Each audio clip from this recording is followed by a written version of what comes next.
Assalamualaikum warahmatullahi wabarakatuh. Saya Sukra Alhamda akan menjelaskan materi tentang peradaban Islam masa Nabi Muhammad SAW. Yang pertama ialah di periode Makkah. Nabi Muhammad SAW dilahirkan pada tanggal 20 April 571 Masehi yang bertepatan dengan sebutan Tahun Gajah. Menurut riwayat yang paling kuat, beliau dilahirkan pada hari Senin, 12 Rabiul Awal. Nabi Muhammad SAW dilahirkan dari keluarga miskin secara materi, namun berdarah ningrat dan terhormat. Ayah Nabi Muhammad SAW bernama Abdullah bin Abdul Muttalib, sedangkan ibunda beliau bernama Aminah binti Wahab. Muhammad SAW dilahirkan dalam keadaan yatim. Ketika beliau berusia 6 tahun, beliau juga ditinggalkan oleh ibundanya tercinta. Setelah meninggalnya Siti Aminah, Nabi Muhammad SAW diasuh oleh kakeknya yang bernama Abdul Muttalib. Namun, 2 tahun kemudian kakeknya juga meninggal, dan tanggung jawab selanjutnya diambil alih oleh pamannya Abu Talib. Dalam usia mudanya, Nabi Muhammad SAW hidup sebagai pengembala kambing keluarganya dan kambing penduduk Makkah. Melalui kegiatan pengembalaan ini, beliau menemukan suatu tempat yang bisa digunakan untuk berfikir dan merenung.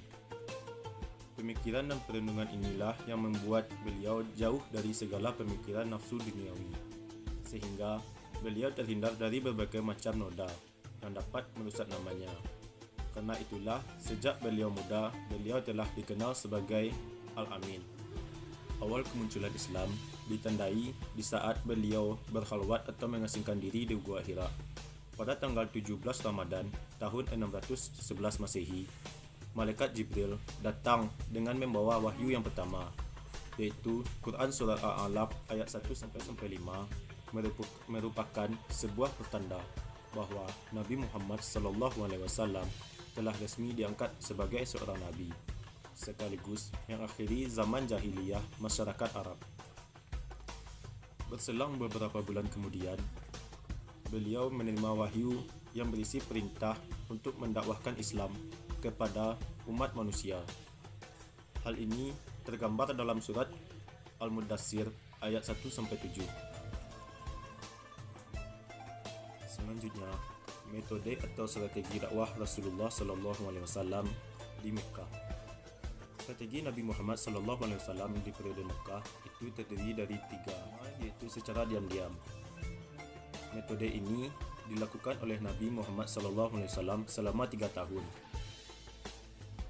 Pada awal perjalanannya, Nabi Muhammad SAW melakukan dakwah, menyampaikannya kepada keluarga terdekat dan sahabat karibnya, sehingga beliau berhasil mengajak belasan orang untuk memeluk Islam, di mana mereka ini dikenal dengan As-Sabiqun al-Awwalun, atau orang yang pertama memeluk Islam.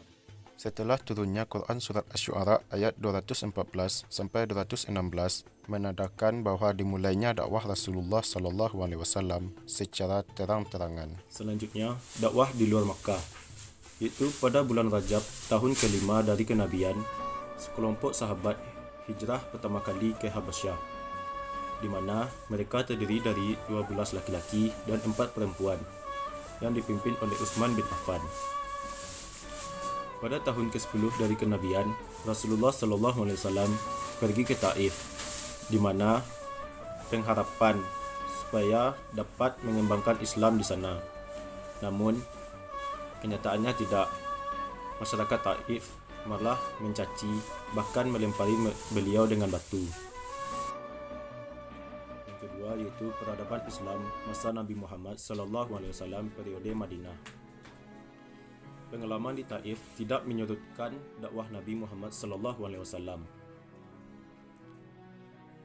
Pada tahun ke-11 kerasulan, di waktu musim haji, Nabi Muhammad SAW mengadakan kontak dakwah dengan jemaah haji yang terdiri dari berbagai penjuru Jazirah Arab, di mana salah satu penduduk Yasrib akhirnya berhasil masuk Islam, dan dia pun memohon kepada Nabi untuk pindah ke Yasrib dan menyebarkan agama Islam di sana.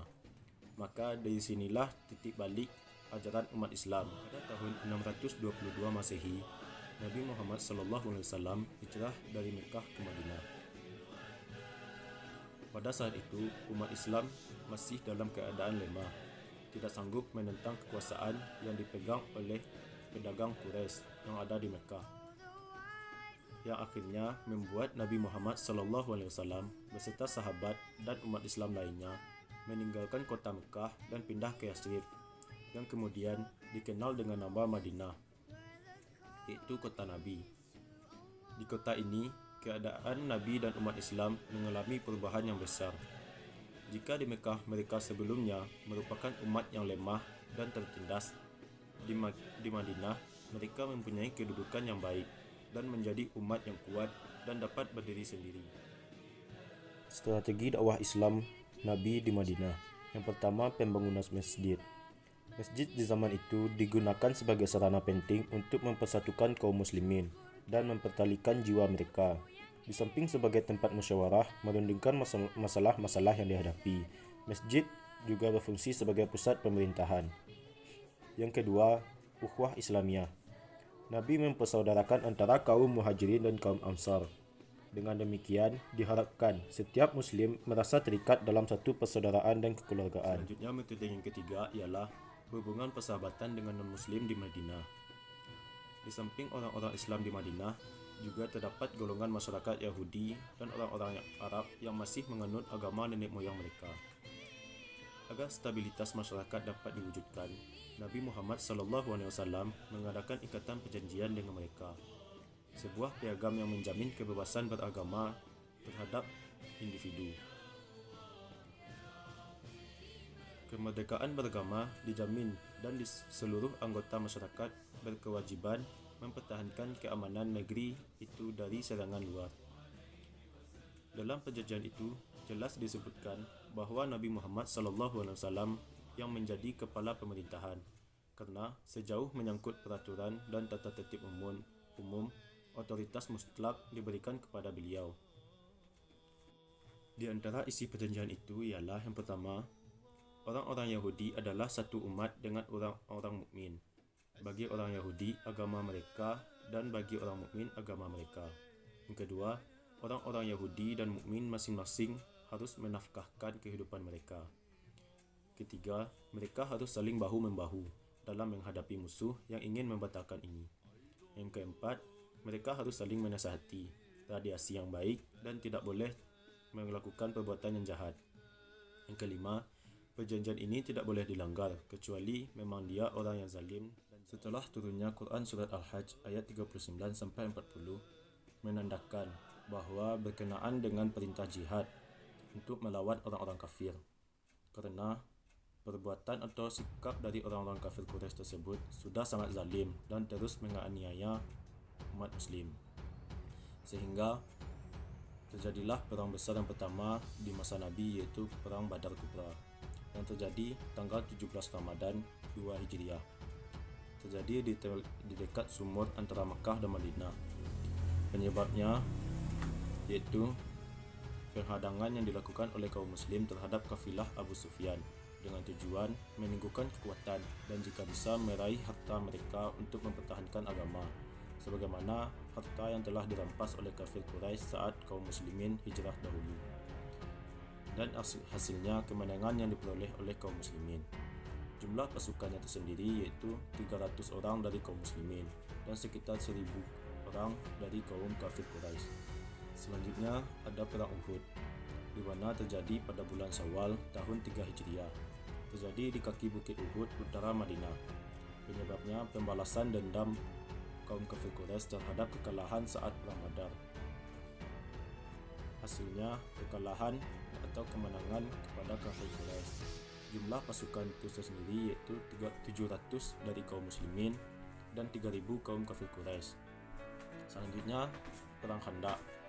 Waktunya yaitu Zulkaidah tahun 5 Hijriah. Terjadi di sekitar Madinah, khususnya bagian utara. Penyebabnya yaitu ajakan dari orang Yahudi yaitu Bani Nadir kepada kafir Quraisy untuk menyerang Nabi Muhammad SAW. Hasilnya kemenangan kepada kaum muslimin. Jumlah pasukannya 1.000 dari kaum muslimin dan 10.000 orang kafir. Nama Khandaq itu sendiri yaitu berasal dari berarti parit. Hal ini merupakan suatu bentuk pertahanan darurat yang diusulkan oleh Salman Al-Farisi. Selang beberapa peperangan besar, terjadi sebuah perjanjian damai yang disebut Perjanjian Hudaybiyah. Terjadi pada tahun 6 Hijriah, bulan Zulkaidah. Tempatnya yaitu Hudaybiyah. Penyebabnya upaya dari kaum muslimin untuk menghindari perang dari kaum kafir Quraisy yang berhasil membuat gencatan senjata antara kaum muslimin dan dengan kafir Quraisy, yaitu Fathul Makkah atau pembebasan Mekah. Perang ini terjadi pada bulan 10 Ramadan 8 Hijriah, tempatnya kota Mekah. Penyebab perang ini ialah pengkhianatan perjanjian terhadap perjanjian Hudaybiyah oleh kafir Quraisy bersama Bani Bakir karena mereka telah menyerang Bani Khuza'ah yang telah bergabung dengan umat Islam.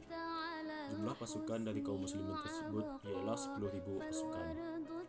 Dan akhirnya kemenangan besar terjadi atas kaum muslimin. Sekian penjabaran materi peradaban Islam masa Nabi Muhammad SAW dari saya. Terlebih terkurang saya mohon maaf. Assalamualaikum warahmatullahi wabarakatuh.